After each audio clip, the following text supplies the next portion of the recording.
Shout out to the real. Shout out to the fake. Shout out to that nosy chick. She better stay in her place. In her place. Get it on, Punk. We here with Don P, West Coast official, Oakland. Let's talk about it. Introduce yourself, King. Yo, what up? I'm Don P, straight from the Bay Area, Oakland. I'm just here, man, making this move, making this music, living life, you know what I'm saying? Going for what I know, dreaming bigger and never quitting. What's popping? So what's going on right now? Let's just start it off right with that right there. What's happening right now? Shoot, man, it's a lot going on right now. You know what I mean? Shit, you see what's going on in the world, man. The world crazy as hell right now. So it's like, if you doing anything, you better just be guarding your secrets and guarding your heart, and and try to keep your nose clean and just focus on your art, man. And yeah, the world is crazy right now. You just got to be really focused. I'm glad you said it because the world is really, really crazy. It's like the internet has really contaminated a lot of stuff, man. There's nothing sacred no more. There's nothing you can do. Everything is the manipulation of the words, everything. You say something, you can't even curse out no more without looking like a bad person.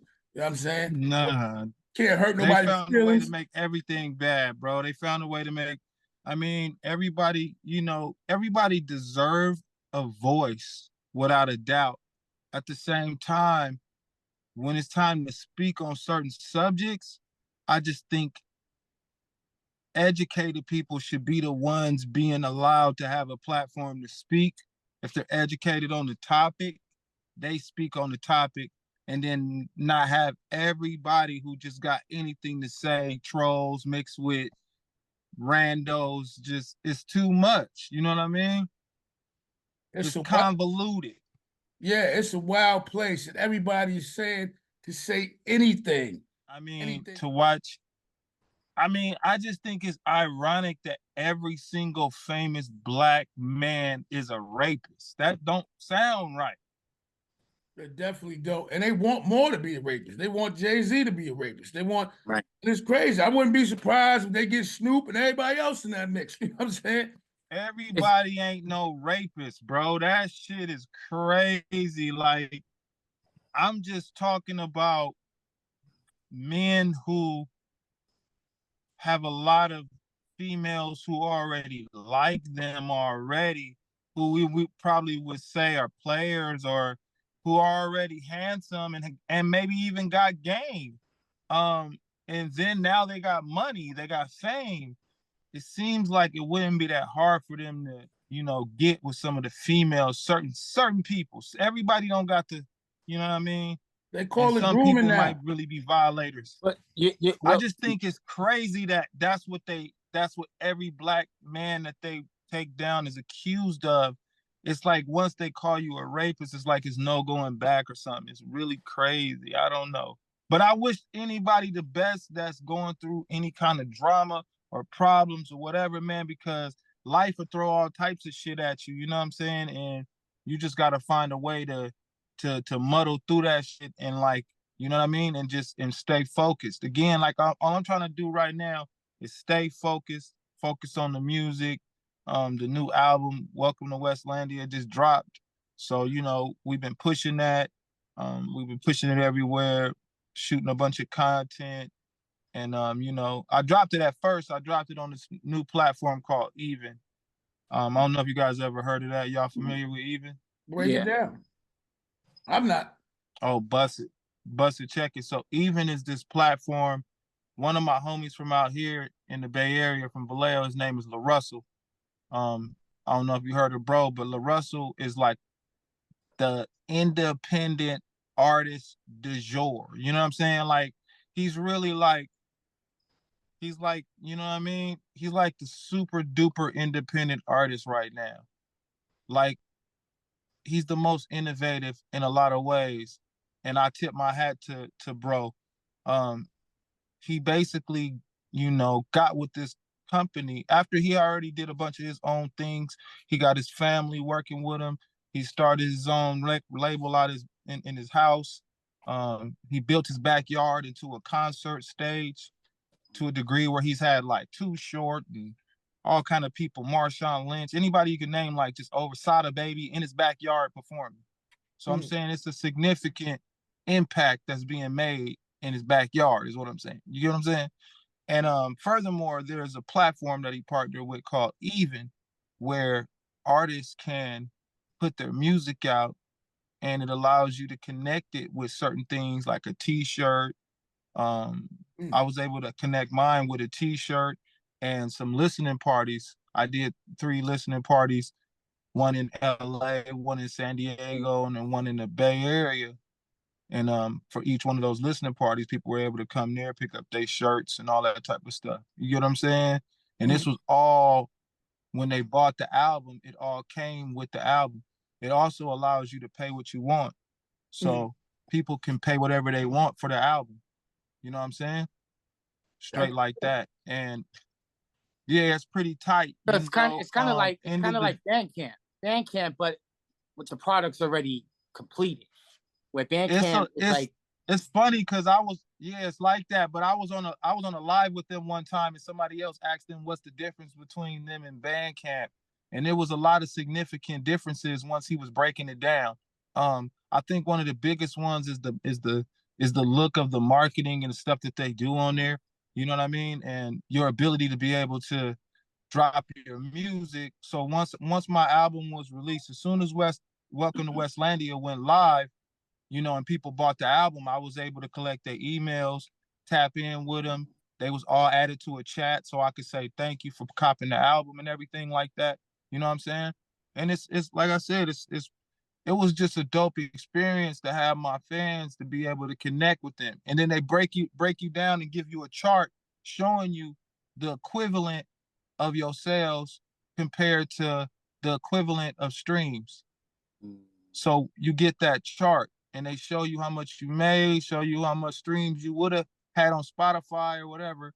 And then they show you how much money you made and the equivalent to those streams, which I think that's awesome. You know what I'm saying? Oh yeah. Because when I'm looking at the bread that I made in just a week on that platform, it was you know, significant to think that I had to wait 30 to 60 days to see that bread anywhere else when I saw that in like a couple of days. So I thought that was cool. You know what I'm saying? So any artists out there that's trying to, so I mean, and I was able to, and this what made it dope for me personally.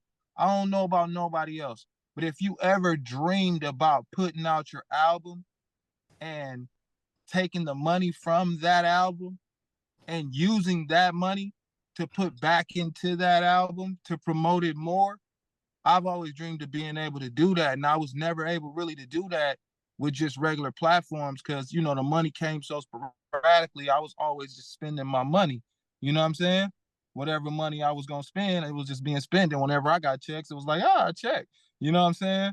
So at the end of the day, it's like, you know, I was able to take the money that came within a couple days and use that same money without touching any of my other money and go buy T-shirts and all that other shit to have them pressed up for the next event with the money from the album that just dropped 4 days ago.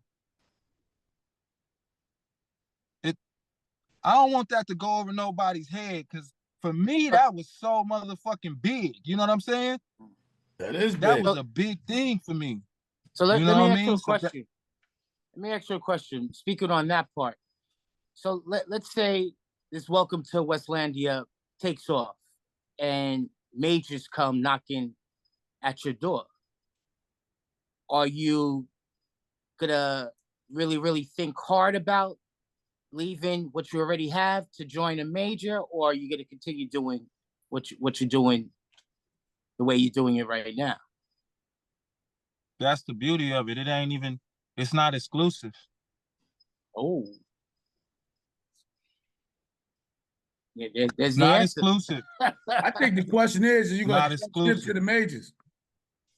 Nah, listen, this the other part that I think people don't understand about this particular platform. It don't distribute to Spotify and Amazon and all that. It's not it's its own platform. It's an early release for your fans, for the people who like you. So if I'm a Imagine fan, this. how do I get into that? I just gotta download Even? Man, you can go to even.biz, but at the same time, my fans is, you got, I don't know, however many followers you got on your Instagram. I got a certain amount, you know what I mean? My fans is on there, they following me. My fans on Spotify. I go to wherever my fans is at, whatever platform, and I'm sending them the link to the album, and they seeing it, like, and then, and Even itself has a certain amount of people on the platform, at least probably 100K, users already. So, end of the day, the stuff is released and people are able to just, go there to the link and peep your shit, and then from there, think about this. If your album is on sale for, $10, $15, remember when albums and CDs were selling like that? You sell 3,000, 7,000, 10,000, 20,000, you know what I mean? And you're looking at some real butter. Right? So I'm saying you go on here and you put your album for $10, $20, I mean, so fair enough, with a t-shirt, with an album, you get the artwork instant download, the t-shirt, and then with a VIP listening party, would you say $25 was fair enough for that? Absolutely. Yeah. So that's what I put. Mm-hmm. So I'm asking you, like, you can do whatever type of math you want, but I'm saying if 200 people decided that was fair to them, Yeah. in a couple of weeks, you know what I'm saying? Like, that was, when you think about how much you're waiting to make on a streaming platform, how many streams you're trying to get, and how much effort you're taking, and how much you going crazy trying to do this TikTok, blah, blah, whatever, to just generate money on that platform, but you got to do so much, and you fighting people who got fake streams and all types of other stuff. Like, you battling a lot of stuff. So me, I just like money directly in my pocket. I don't know. Like, that's all, you know what I'm saying? Like, that beats me, like, doing all that extra shit. So I'm just thinking, like, so that's why I did it. If just to explain, break down why I thought it was a cool platform to go with, why I wasn't tripping off Bandcamp. Bandcamp has been around. Shout out to Bandcamp. They've been around a long time. So, and they kept, elevating and shit. This just something that I found to be different. And, I see Eric Bellinger on there. I see Dej Loaf on there, French Montana on there, all on the same platform. So, if those people jumping on there thinking, my boy LaRussell, like I said, the young pioneer that I was telling you about, he's already accumulated 160K on there. And I'm saying, like, this ain't even like with a record label taking all of it. This is his money. Yeah, you can't beat that.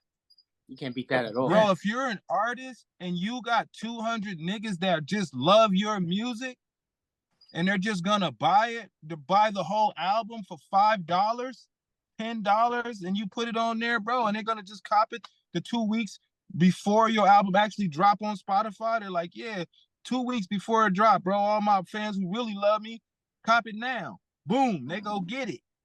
You know what I'm saying? You make a bag before your album even drop. Now I'm just saying, hey, anyway, that's what I did, and then drop the album on, on my distribution through Empire, because that's what I distribute my music with Empire. So let's talk about that album. Let's talk about the album. What's it consist of? What's the main focus on it? What's going on with it? Let's talk about it. Yeah. Like, Welcome to Westlandia is the whole idea really came just I was driving back and forth between LA and the Bay and Seattle and San Diego, and like I was just going up and down, visiting folks, doing shows, and just like, everything like that. So I was just thinking about the West Coast. So I just wanted to do something for the West Coast for this particular project. I really wanted to just focus on the West.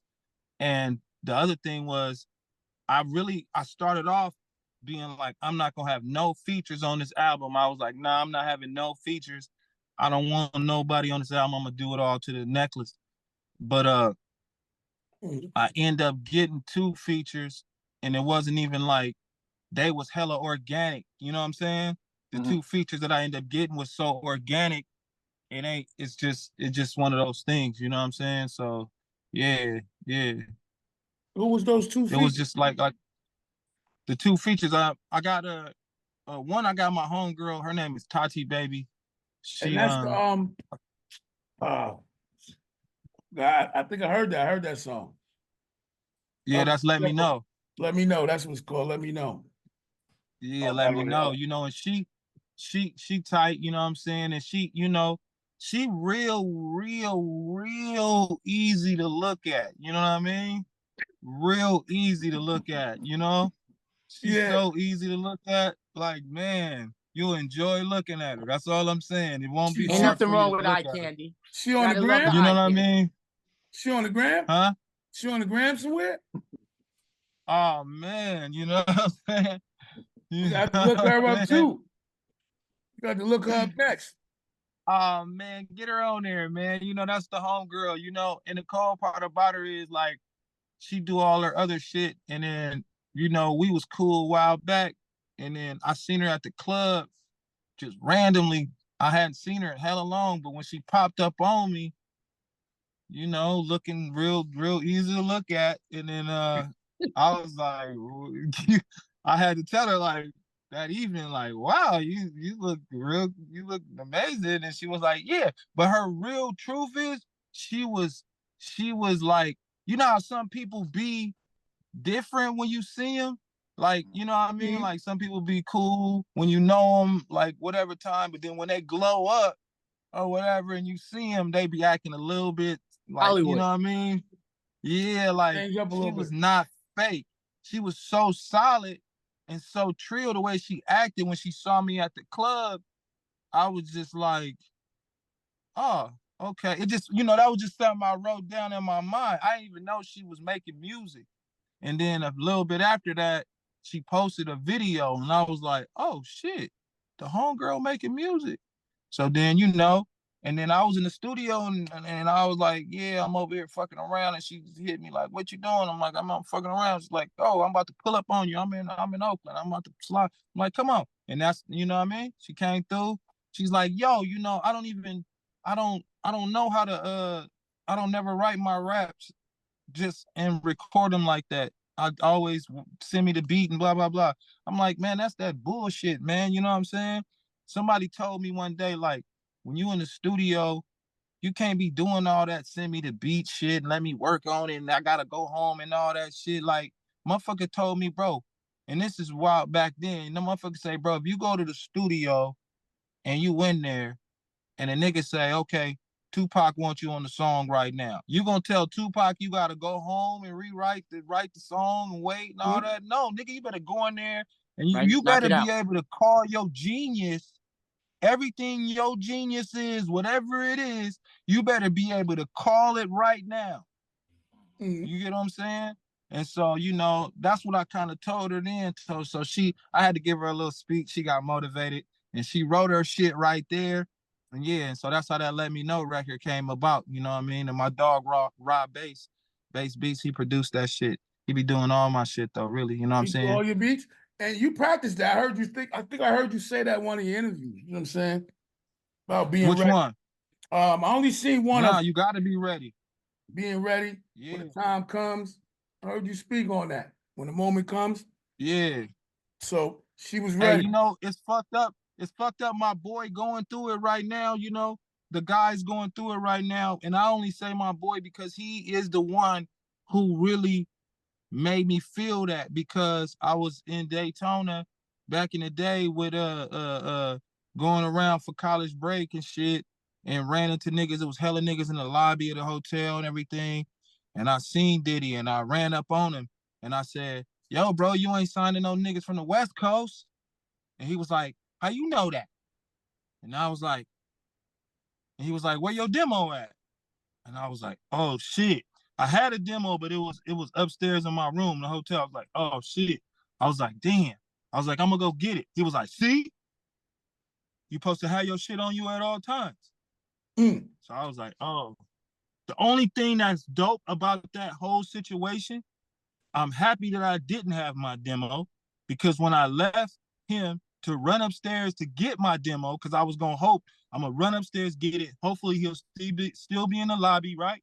You know what I'm saying? When I come back, I'm gonna go upstairs, but I'm on like the 15th floor or some shit, you know what I mean? But I'm like, I'm gonna hurry up, go. I get in the elevator, I hop in. The only two people in the elevator is Biggie and Faith. Mm. This nigga Biggie is in there breathing hella hard, like I could just only hear this nigga breathing, but I'm hella quiet. You know what I'm saying? I'm hella quiet because I'm just like, oh shit, it's Biggie and Faith, and that nigga's breathing like. So I'm like, I'm looking at him. I'm like, yo, the only stupid shit I could think of to say is like, yo, that's a tight sweater. What he say? Cause he had on a Coogee sweater, you know what I mean? always I said, had that oh man, Coogee that's a tight. Yeah, he had the Coogee on. They was fly. They had the diamond. She had on a big ass fur coat and shit. You know what I mean? They looked fly. I said, yeah, I like the sweater. And he just said, thanks, Duke. Like, you know, in the Biggie Small, thanks, Duke. It sound like him. Yeah. That's all he said. You feel me? And that was the interaction. But I went downstairs and I don't know, the nigga Puff was gone and shit. I ain't get to give him my demo or nothing like that. But I did get to see Method Man sock a nigga in the face for grabbing his girl ass. So yeah, it was a great time. So hold up. Yeah, hey man. Hey, the nigga Luke talking about he gonna do videos on that shit. I'm pretty sure he is. Luke was there? Nah, I'm just saying, all them old school videos, all them old them shits that used to happen, like them concerts and stuff from back in the day, niggas don't know about, bro. Like all them conventions and stuff that happened in Miami and Daytona. Like it was just different, you know what I mean? A lot of people don't know about, like, it was an event, I think it was called like Jack the Rapper or some shit like that. People don't even know about that. Like Freaknik, Jack the Rapper, Daytona Beach, Black College Weekend. Like black people used to be having fun, bro. Like real talk, bro. Till the and it's internet. crazy too. Till the internet. Yeah, it was like, nah, man. The streets be lined up with people. People be out there, niggas with snakes on their arms and shit. Girls in bikinis, like cars going by, slapping Tupac, Biggie. You know what I'm saying? Like, I'm just saying this is what it was like. You know what I mean? Every car that went by, I swear to God, I shit you not. Every single car that went by was like, doom, doom, doom, boom, boom, boom. Every single car. You know what I'm saying? It was either that or some Biggie Small shit. You feel me? I'm just saying, like, it's crazy that, like, I want us to bring back. I want partying to come back. I want slow dancing to come back. I want brothers to slow dance again. I want to bring back slow dancing, man. I don't know, you bro. You look like you slow danced before, my nigga, with the Rockefeller hat on. You slow danced before, my nigga. Absolutely. I know you. You know what I'm talking about, my nigga. I You do. know what I'm saying. Absolutely. These niggas do not even know how to seal a deal, my nigga. They can't seal no deals. It's true. I agree. I Bro, totally these agree. niggas can't seal no deals, man. Yo. Slow dancing was the ultimate deal sealer, man. Yeah. Oh, I definitely agree. Look, Definitely. and we speaking about that R&B shit, what was you dancing to back then? Man, you know, I don't know. I danced to any fucking thing, man, that was coming on. I liked all that R&B shit, bro. I just think R&B music, like Chris Brown, like he hella raw. He's still making dope shit. Eric Bellinger still making some of the dopest shit. Bryson Tiller, like cats like that. You know what I mean? Even I know Blast ain't really like super R&B. His kind of rap R&B, but I still think it's kind of dope. You know what I mean? But I like R&B, bro. I'm into that shit. I think it need to be more like, you know, I think brothers need to listen to it more. You know what I'm saying? I think people need to stop thinking that listening to R&B is like soft cool. or something, like, you know what I mean? That shit is hard. Like, bro, it's hard. It's cool to love females, bro. It's true. I'm with you I on that. don't know, bro. What I feel about the R&B situation, I mean, the question is the market there? I think it is. I believe it is, but I feel the artists are feeling pressured to go away from it. If that makes sense. You know what I'm saying? Like, nah, you know what? I think the biggest problem is to be an R&B artist, you need a big label. Most R&B artists can't be independent like a rapper. You get what I'm saying? They can't just do rap shit. They need a real label. They need them high quality videos. They need 30 dancers and all that other shit. You know what I'm saying? They need a bigger budget in order to be R&B. And I think that's what really holds a lot of them back. And so when it comes to a label putting up that type of budget, they only gonna do that for Chris Brown, Eric. You get what I'm saying? Like, right. they're not finna do that for everybody and make everybody put everybody in that light as far as R&B goes. So I think that's the biggest struggle that R&B artists might be facing right now. You know, they putting out a lot of music independently, so people are hearing them and they probably are, you know, getting some winning somewhere. I hope so, you know. But at the end of the day, they need that big budget in order to stand out, to push that machine out. Yeah, to with the R&B, because you know, unless you on radio, where is you gonna push your independent R&B record at? You know what I'm saying? Like, it's really hard unless you got a crazy club record, right? Right. That's a fact. So, Makes you know, sense. I think that's the biggest challenge. So I mean, hey, R&B artists, make a crazy club record, bro. You know, that's I got two that's what I questions. always say. You had, I What's don't up? know, I don't know how you did it. I don't know if that was, you had this, you got a joint with Keisha Cole. Now I don't know Keisha Cole music. I don't know if it was a mess or y'all got a song together. What's that about? That You ain't know, you. Keisha, she from here. You ain't got no music with her? Yeah, Yeah, how did that come about? How did you put that together? Keisha from here. Mm-hmm. Yeah, she from Oakland. I liked That's it the that. homegirl. Mm-hmm. Oh, so you know her personally? Yeah. So what was that about? How did that come about?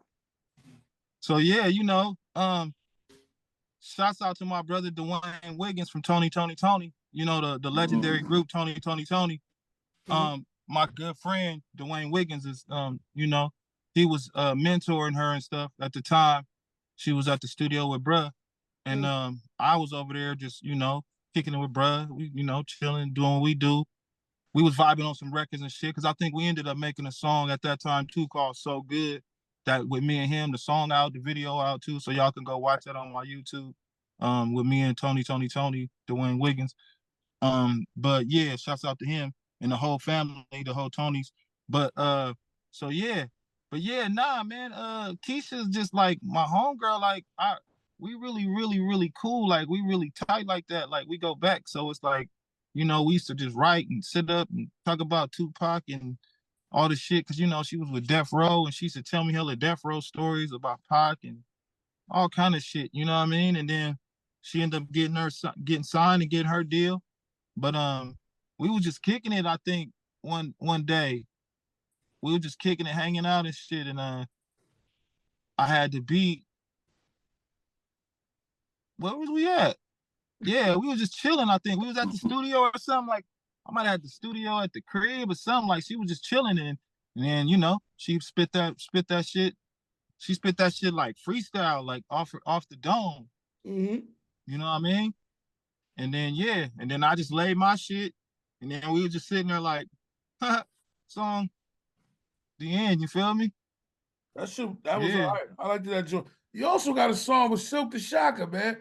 I didn't see that coming at all. You didn't see that one? No, I That listened one to it. probably. I said I didn't see that coming. I didn't I mean, expect it when I was doing my research. I was like, oh shit. It's like, you know, where this shit come? That's the craziest part, because I was with No Limit, so it seemed like that would have been the top. Yeah, what was the research you was doing? Because I ain't gonna lie to you. If you go to my page right now on Instagram, the third pick on my page would have told you that. Nah, I was just going through your music. And I was just listening to I all shit your you not. I shit you not on Instagram right now. Or if you was to Google Don P, Bay Area rapper, it's gonna come up and tell you Don P is a Bay Area rapper that was with No Limit Records, songs with Snoop Dogg, Silk the Shocker, E40 too. They gonna say all Saw that. Real walkie talkie. So yeah, I mean, the song with Silk the Shocker that came through like, you know, that record and the one with Snoop Dogg, the one I did Hogging and Dogging with Snoop. I end up doing one with like Mia X. I did a bunch of records with the No Limit family. You know what I'm saying? Mm-hmm. I did one with Magic. You know what I'm saying? I think Magic passed away. You know what I'm saying? But I did one with Magic. I did one with Fiend. That was crazy. Yeah. How long were you with them? Mystical. How long were you signed? No Limit? Yo, you know, that was for a whole minute. You know what I'm saying? And it was like, you know, it was at a time too, you know, things got a little crazy, you know, with the whole No Limit situation. So it was like, and everything was changing at that time too. So that's when Ghazi from Empire got at me like, yo, P, give me all your albums. Cause I had already put my shit out independent before I signed with No Limit. I took my own money and put my album out. You know what I'm saying? I just was like, you know, I just felt like, I don't know, kind of like how Jay-Z was. Like I was going everywhere trying to get everybody to put me out and nobody was going to do it. So I was like, fuck it, I'm going to put my own shit out. You know what I mean? I couldn't wait for nobody. I just kept learning the game, learning the industry, learning the promo routes and all that. Like I said, I was driving from Seattle to up and down, like all the way up and down to I-5, but I was hitting all the one stops, going in the record stores, dropping off my CDs and tapes. I was sitting there and have people come like do in stores and stay there until a bunch of my CDs and tapes sold. Then I go to the next store and do the same shit the next day. Like I was doing that up and down the whole I-5. That was my promo route before I even got signed with No Limit. You know what I'm saying? So, you know, I just come from the independent grind already. So, you know, once things went a little mania with No Limit and they kind of chilled down, then I just, you know, and Ghazi came to me with Empire. Well, it wasn't Empire yet, but eventually it became Empire. And I was like instantly shift gears into the independent hustle of like, you know, just grinding. But I ain't gonna lie, at the time, we still didn't know what it was, you know, the iTunes and all that. Like, you know what I'm saying? It still was hard because you still had bigger studios who still had 2-inch reels telling you that MP3s was a shit. Right. Am I wrong? My boy shaking his head, yeah, because I'm telling you, this man knows what I'm talking about. Nah, I know. Look at him, I he know. be doing beats. He be doing beats and shit. I know. So. This man knows what I'm talking about. They was dogging the MP3s and they were saying it sounds thin. Right. Right. They were saying it sounds thin. They were saying hella stupid shit, bro. At the end of the day, that shit ended up being the biggest thing ever. And I got my music up on the internet. Huh? What you say? Oh, he froze up. That was the time where the static, that little static grainy on the song, that was that authenticity of the material being dropped. You know, you feel me? Now everything's crystal clear, digital. You know, so yeah, definitely. Now I know what you're talking changed about. it. Yeah, 2-inch reel was lit though. 2-inch reel was dope. Yeah. I get it. It was warm. It was whatever it was. You know, it was big, and they doing all the presets to copy it now. So you know, it is what it is, right? Right. So I mean, I'm just saying, end of the day, it turns into an internet thing, and yeah. So I started dropping my music, you know, through Empire. And yeah, that's when it became more of an independent grind where I could see like, oh, it's about these platforms and Spotify and all these different like things. It just, the whole thing changed, you know, and YouTube and everything switched over. So I just got to see that in the moment, you know what I'm saying? It's a rare, I don't know if everybody got to actually witness that grow into that, you know what I'm saying? But it was definitely not clear what it was, where it was going. I gotta give it to the youngsters because they were able to see it after all the presets were there already. Well, and they that was the changing. That was the changing where you can make an album in your bedroom now. Yeah, the presets, they got lucky. They got a preset life. Everything is a preset for them. You know, they don't got to do a filter. I remember niggas used to be like, bro, you do a photo shoot. They like, man, I'll get these back to you in 2 weeks. I got to edit them. Like, what? 2 weeks? Right. Bro, give me that photo. I'm going to edit it on Instagram. Right now. Exactly. Right now, bro. Even if you edit it, I'm going to edit it. So don't even waste your time. Give me the shit right now. You know, it's just a different vibe, you know? And so with that being said, I feel like when you're making music, you don't want to make microwave music because that's what the times are right now. Everything is just, you know, so fast. So you don't want to make microwave music, but you got to keep up a pace. You got to stay consistent. You got to deliver music. You know what I'm saying? Even Welcome to Westlandia just dropped in January on Even, and then it just dropped like a couple weeks ago on the platforms, and I'm already back in the studio working on my next album. You get what I'm saying? Because like I said, it's important to be consistent. Huh? That title, how did you come up with that? Welcome to Westlandia? Yeah. Man, I'm telling you, man, like I said, it was just some shit I made up, bro. I'm just keeping it solid. Like, I just thought I wanted, you know what else I was doing too? Like, it's a lot of, for lack of a better word, bro, it's a lot of fake ass Don P's, bro. Right? It's a lot of niggas. Come on, bro. It's a lot of fake Don P's. Come on, bro. We can talk about that. I ain't gonna get too deep in it, but I'm gonna tell you, like, you know, yeah.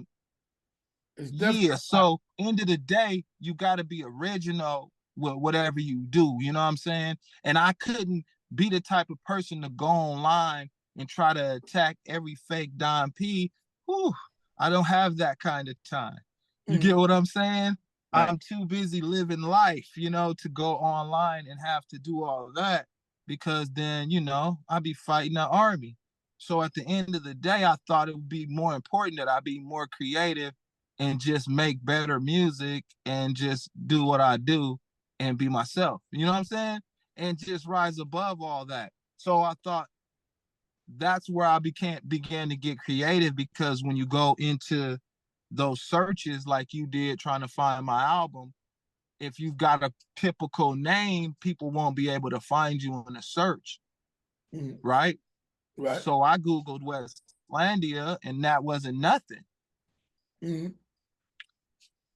So I was like, okay, my shit's gonna be original. I'm gonna have something original. So no matter who tries to copy my name or whatever it is, when you type in Welcome to Westlandia, you're gonna find me. Or if you just type Westlandia, you're gonna find me. And that was that was also a part of that, because I really want motherfuckers to get off my dick, man. You know what I'm saying? Like, I would really appreciate it. You know what I'm saying? Shout out to the real. Shout out to the fake. Man. Yo, come on, man. That's crazy. You know, it's like that for everybody. It's people copy everybody, bro. I ain't the only one that get copied, bro. Everybody getting copied, bro. You know what I'm saying? Everybody getting copied, man. Think about this. And you could say you Kodak Black, and then they gonna say, I'm Bodak Yellow. Same shit. You know what I'm saying? Anything you say nowadays, somebody gonna steal it. And my grandmama told me, and this is what she told me when I started getting mad about people stealing my name and all the shit and stealing my ideas or whatever. And she said, man, if you don't want nobody to steal your shit, never put it out. That's the only way. I was like, well, damn, that ain't much of a choice. It isn't a choice, really. Wise woman. The OG told me like that. You feel me? You don't got no choice. So it's like people gonna steal your shit. They gonna imitate your shit, bro.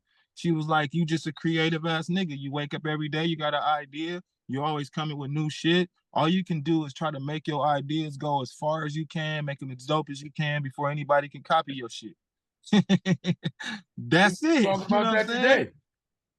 You know, real talk. So let me ask you, so that's the real. You doing some movies? You did some movies. We talk about that. You doing some movies with two shows, man. Oh man, I love acting, man. Like the acting shit, like you know, it's like Ice Cube and Pac. You know what I'm saying?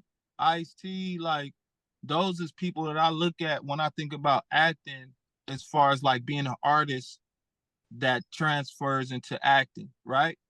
Because I really like what Pac did in the acting. I really love what Ice Cube did as far as acting and Boys in the Hood, but then turning into a producer, I thought that was the illest. I thought what Ice-T did being an actor and then turning into a TV show, you know, real staple. I thought that was crazy. I thought that was dope as fuck. LL, I thought he was the dope for not dying in the fish movie and the shark movie. I thought that was tight. But I thought LL would, LL did the CBS shit too, though, you know what I mean? Mhm. So, again, these is niggas that I look up to as far as like when it comes to the acting. I thought what they did was raw. But even to take it a step further, I look at people like Robert Townsend and people like, you know what I mean? In a while, Robert Townsend. Right. Yeah, right. You know what I'm saying? Like people like him, people like Keenan Ivory Wayans, people like just certain, you know what I mean? Like Dolomite, even like just certain people who made something out of nothing. They was underdogs, but they still made something that had so much impact that you still History. remember it and talk about it today. You know what I Right. mean? So those are just people that I, look up to in the acting shit. So when it comes to my acting, I take it hella serious. And I ain't just some rapper that decided to act. Like I was acting, I was jumping in plays when I was young. I was doing anything, if it's a church play, you know what I mean? And I remember I did this church play one time where I had to play a boyfriend who was being mean to my girl. And when I got done, those old ladies came up to me and was like, you ain't really like that, is you, son? I was like, chill. It's just a part. It's just a part. Like, but they was like, you was good. You was hella good. And that was when I was hella young. So it just convinced me like, oh, okay, I can convince people with acting. Cause you know what I'm saying? I liked that girl. She was hella fine. I was like, nah, I hugged her after that too. You know what I'm saying? Cause it was just a crazy experience of us doing that play. But yeah, man, I did plays. Then after I did a couple acting things, I decided to go to school and actually take acting. And you know what I mean? I actually went to college and took filmmaking, small business, you know what I mean, acting and shit like that. So I could really learn what I was doing because I was on a movie set one time and they was like, yo, do you know you're blocking?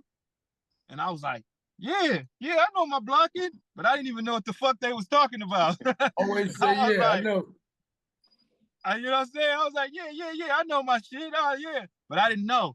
So then I was like, after that, I was like, nah, I don't never want to be, in a situation like that where I don't know. So I really took the time and it was crazy too, because I came back off tour and it was just one of them times when I had some downtime and I drove past the college and I was like, I'm finna go in here and sign up for a class. And I went in there and it was right when they was finna have the orientation and I was finna leave. And this dude walked up to me. He seen me, this big ass tall black nigga with a bald head and a suit. Almost looked like that one nigga that said, now you know you done fucked up, right? I mean, he looked dead on that nigga like he was tall just like him. And he say, you finna leave? Because he seen me grabbing my shit finna walk out.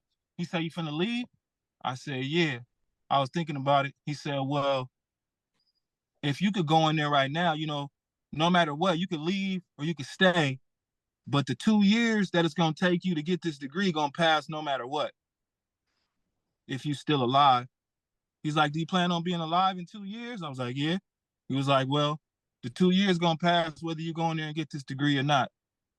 I was like, damn. Great knowledge. You had to hit me like that, huh, OG? You feel me? It's like you had to do me like that, huh, OG? All right. So I went in there and I did it. Feel me? And I got the acting shit. And that part right there is what we're missing today. The OGs, looking out for the younger generation. You know what I'm saying? Like, I'm not saying it's totally gone, but back then, that was like automatic. The OGs were always looking to school. Yeah, Always looking school. Now, basically, we are yeah. kind of the OGs. You know, where I You school, I know school my what though? kids, I I school my think kids' sons and stuff like that. But we're cut from a different cloth too. You know what I'm saying? Where yeah. our generation right now too don't want to be bothered either. You know, they worried about what they got going on with themselves. Nah. Ain't no respect for elders either right now. Nah, it ain't. But looking at people and being able to say, I think I could give this person some game, maybe look judging who you school, like, you know, giving some little bit of game too. I think you gotta use a little more, what's that word? Discernment. You know what I'm talking about?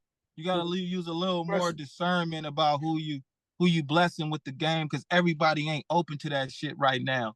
Some people True. feel like they know the game, they running scams. They think being a scammer is cool. Like it's like a badge of honor right now. So whoa, dial it back already. Already is crazy. You get what I'm Yeah. saying?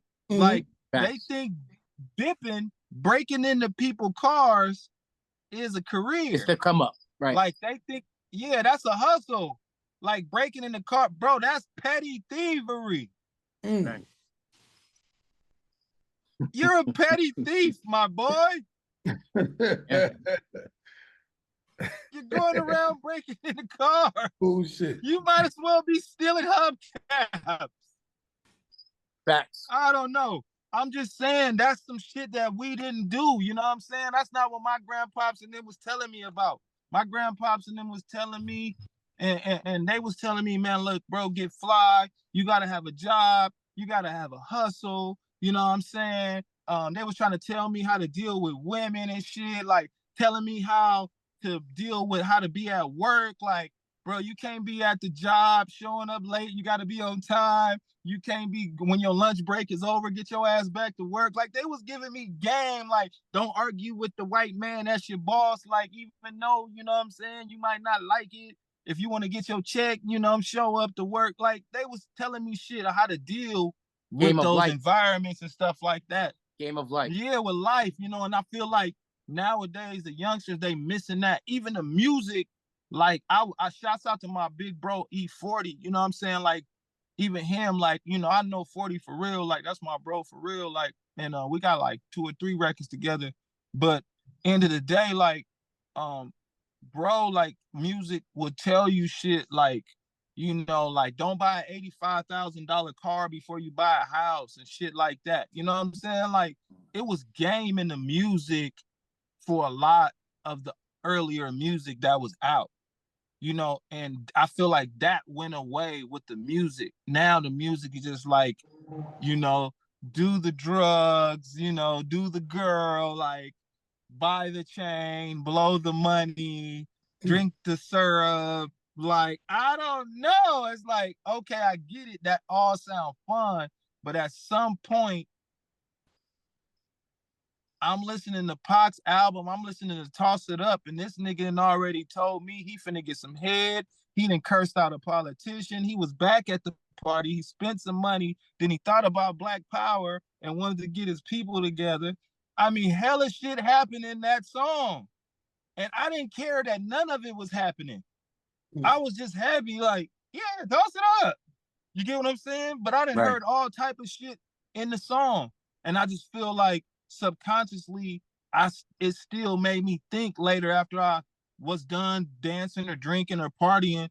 I was like, damn, Dolores Tucker is a motherfucker. Who is Dolores Tucker? Let me get a, damn, this bitch, she did say, oh, she did say fuck rapping. Oh, okay, now I'm learning politics. I'm learning shit that I would have never knew who she was if he didn't say Until you that say it. in the song. You get what I'm saying? Like there was game being given mixed in with the fun and the partying and the bullshit. So it's like, you can't just say it was a thug or it was just thug life or it was all killing and murder. And it wasn't like that. It was other shit in there. So I just missed that in the music. So that's what Welcome to Westlandia was about. I wanted to bring substance back to the music. So if you listen to that album, that's why I didn't want no features, because I didn't want to deal with nobody's opinion about what substance was. You get what I'm saying? I didn't want to deal with nobody's opinion about, nah, bro, you need to do this or you need to do that. I didn't want to hear that shit.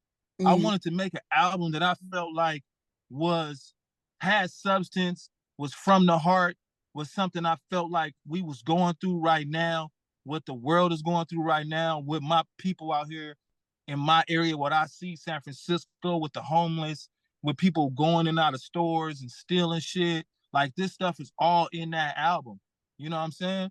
That's what that album was about. I wanted to put substance back into the music. That's what and this is one of the first albums that I ever made when I had an idea, and then I just recorded the whole album in like 4 days. You know what I'm saying? Like, so my homies Los Rockets, they're like a Latin super group. Like, they got a Grammy and shit. You know what I'm saying? Los Rockets. I don't know if you ever heard of them, but they got a bunch of hits. You know, they're huge. You know, Grammy, like I said, got nominated and you know, got the Grammy and all that. Those guys are huge, and they're from the Bay Area. But one of the guys in the group, his name's Rico. Me and him, our birthday is on the same day, April 3rd, which is coming up. And anyway, that's my birthday twin. You feel me? That's my bro. You know. Anyway, we be vibing and catting off. Yeah, we catting off and vibing and shit.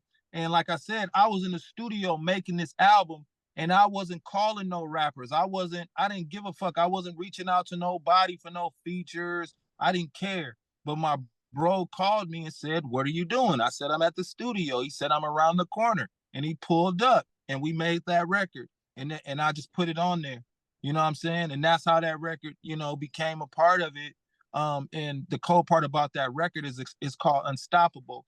And it's like a Latin trap beat. And Unstoppable, and that's because that's what I was feeling at the time. I was feeling like, man, no matter what, like, I dealt with all type of people. I dealt with all type of like haters, but I just feel like through all that shit, I'm still here. Like, I'm still shining. I watched so many niggas fall off who thought they was doper than me or better than me or ahead of me or whatever. You know what I'm saying? A lot of niggas fell off. Some niggas in jail. Some niggas is dead. Like, it's crazy, bro. Like, you know what I mean? And it's like, bro, if you die, bro, like, RIP, but damn, bro, like, you definitely ain't, you not winning. You know what I'm saying? Like, you're not winning. Like, that's not the W right there. And, you know, anybody alive is ahead of you at that point. Yep. You know? So, like, people can brag about your legacy and say this and that cool things about you, but I feel like that shit's damn near lip service. Really, at the end of the day, bro, you fucking not here. Because you're going. Exactly. You know what I'm saying? Like, Facts. yeah, you know what I mean? Like, RIP to all my brothers that fell, you know, and I'm gonna always keep my nigga the Jacka lit, Mac Dre lit. You know, them was really my friends. Like, them ain't my fake homies. And like, I ain't like nobody. Like, I'm not like somebody who just came and was like, "Oh, these niggas famous, let me mention them." Like, these was my partners. Like, me and Mac Dre, we used to kick it. Like, when that nigga got out of jail, he had his Benz, I had my Benz. We was in the parking lot. I seen that nigga. He looked at me. I looked at him.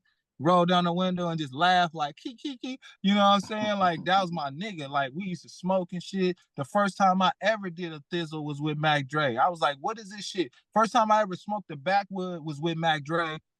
The nigga was like, come out to the studio in Sacramento. I went out to Sacramento. I'm kicking with the nigga. He like, I got some backwoods. I'm like, what's this shit? I smoked it for the first time. I was like, man, this shit tastes like beef jerky. Like, right, that's what it tasted like to me the first time I smoked. I'm like, this shit like beef jerky. Why you smoking beef jerky, my nigga? I kept telling that nigga all day, like, bro, you smoking beef jerky? Quit smoking them beef jerky blunts. That shit was hella funny. But yeah, you know, me and Mac Dre was like, we did a couple records that weekend and shit. You know what I mean?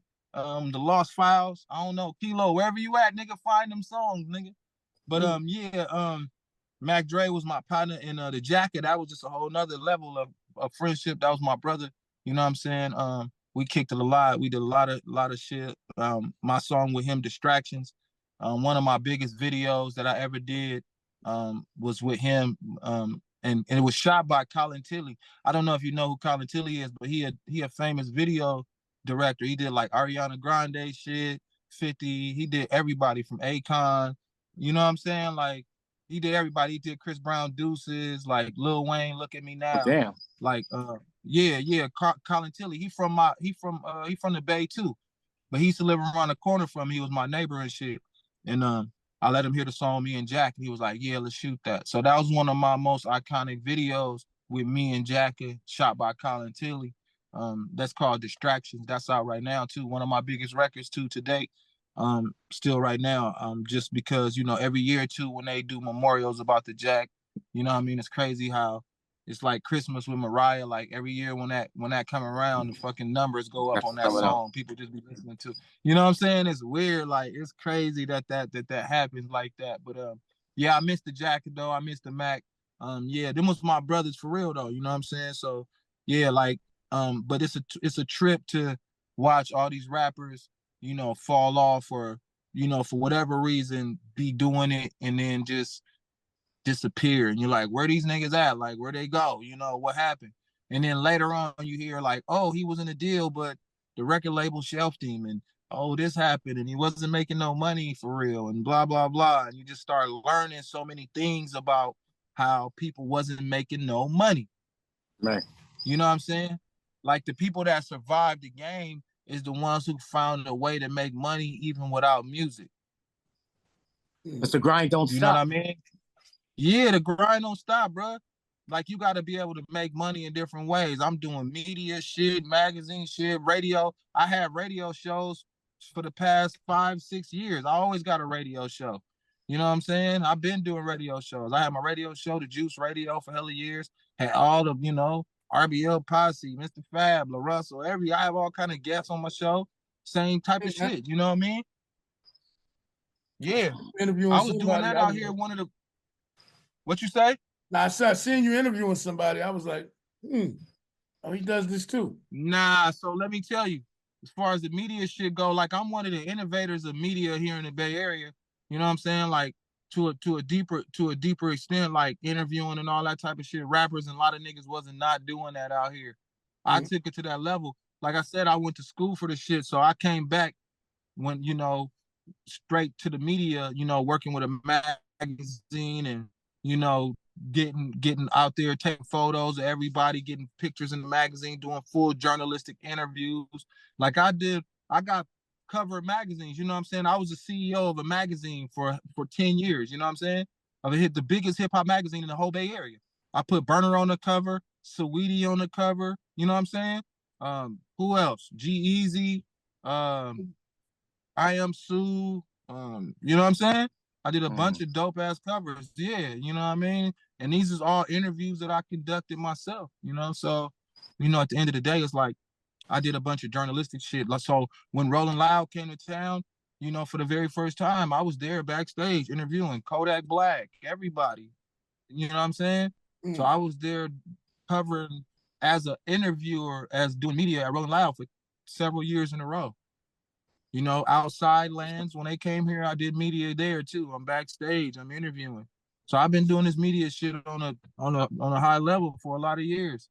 It's just, you know, when it come down to it, I had a record that was called Less Smoke, and I had put it out in like 2015, and out of nowhere the shit just did hella millions of streams.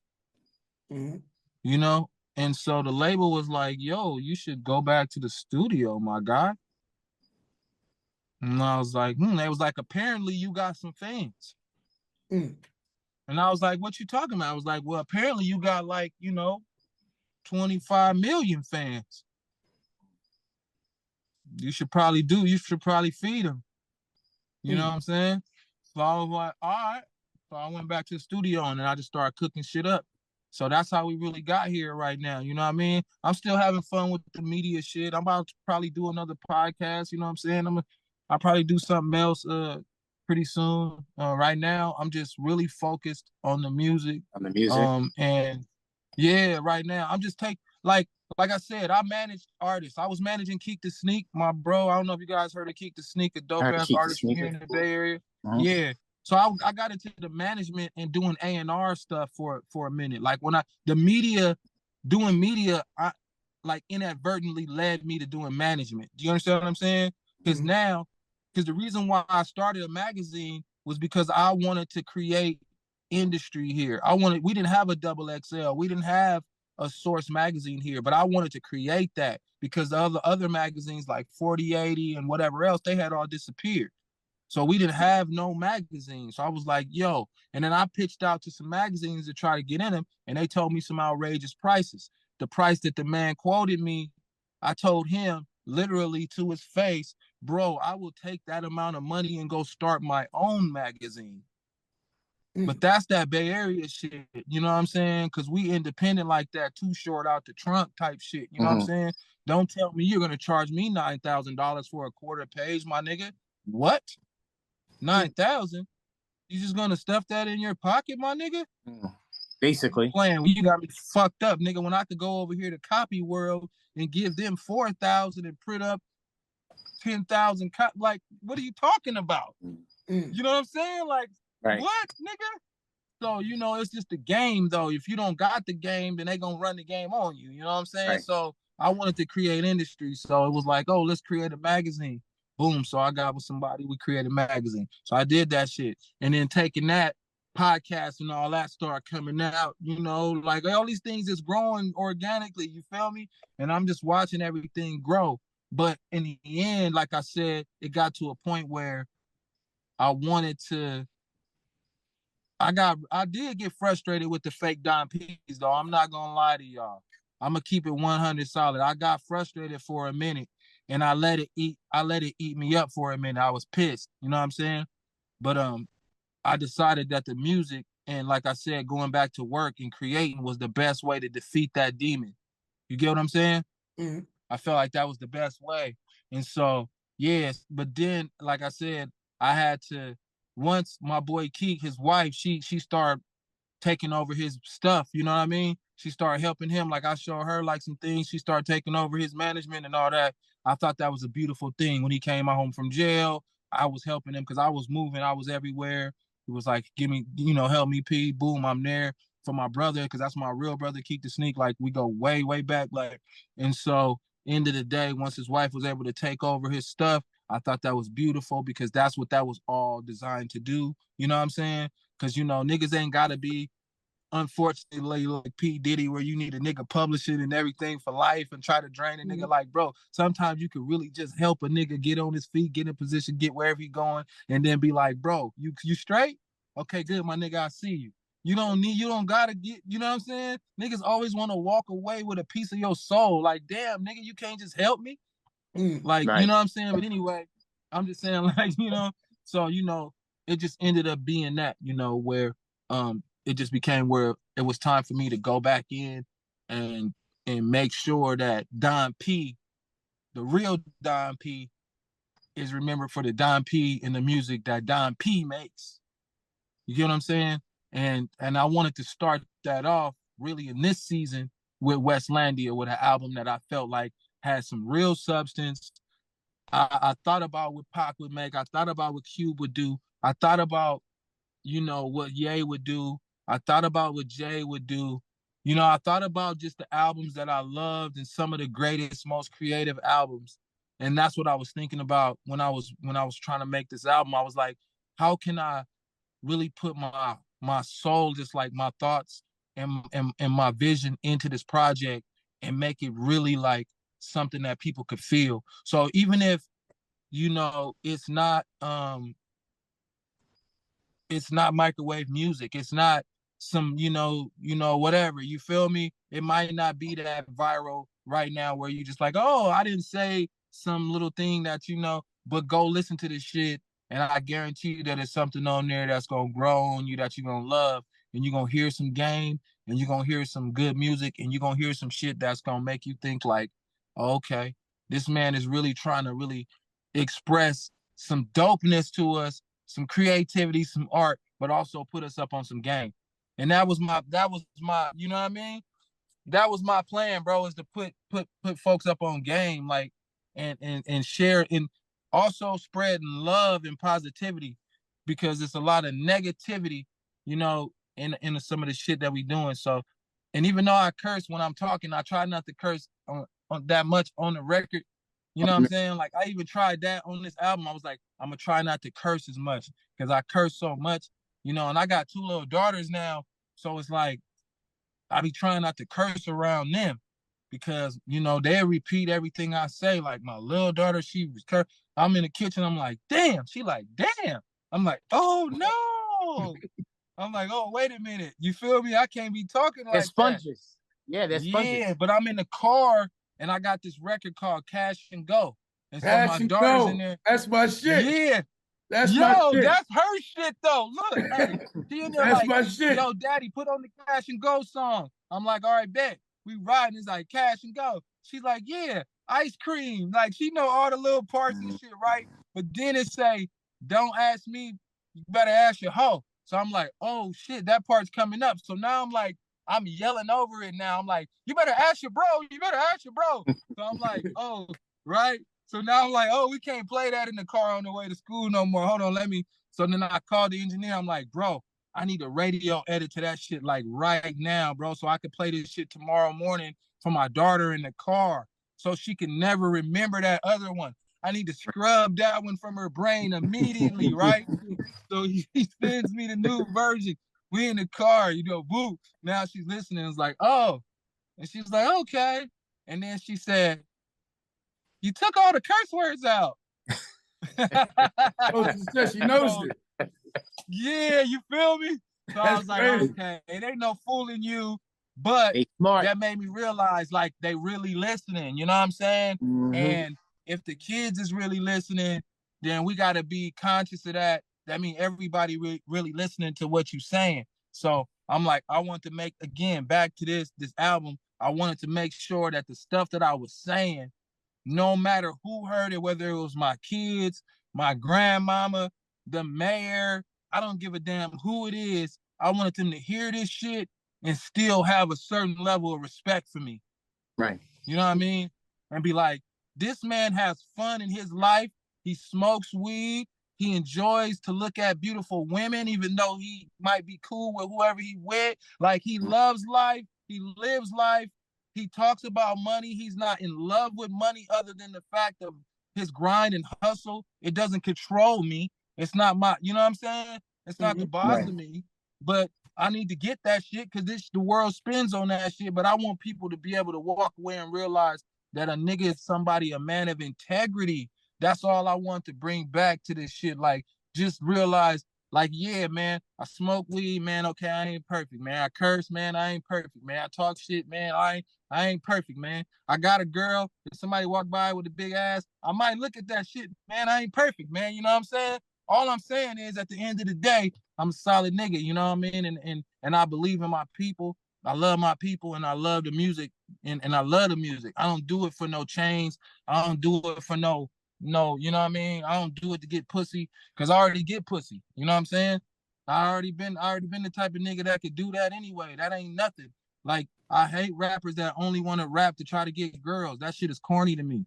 You know what I'm saying? Like, that's corny. Like, you know what I mean? You got to be making music because you love it, and that's why I do it. And I feel like those are the artists that last way longer. The people that make music because they love it, because they have a true love for the art. You know what I'm saying? And that's who I am, bro. That's and that's what respect. the album is about. Respect. Real talk. You know what I mean? Yeah, real talk. But yeah, what else? Another song that stand out on there on the album, Make It Out Alive, right? It's a record on the album called Make It Out Alive. Go listen to, like I said, go listen to the EP, Make It Out Alive. You know what I'm saying? The song is just about, seriously about how we go through a lot of shit, but at the end of the day, you know, we want to be able to make it out of this shit, out of this street life, and not die, because look how many rappers is dying, hella, you know what I mean? Like, look how many artists, like how many young niggas is just dying before they even get to spend the money.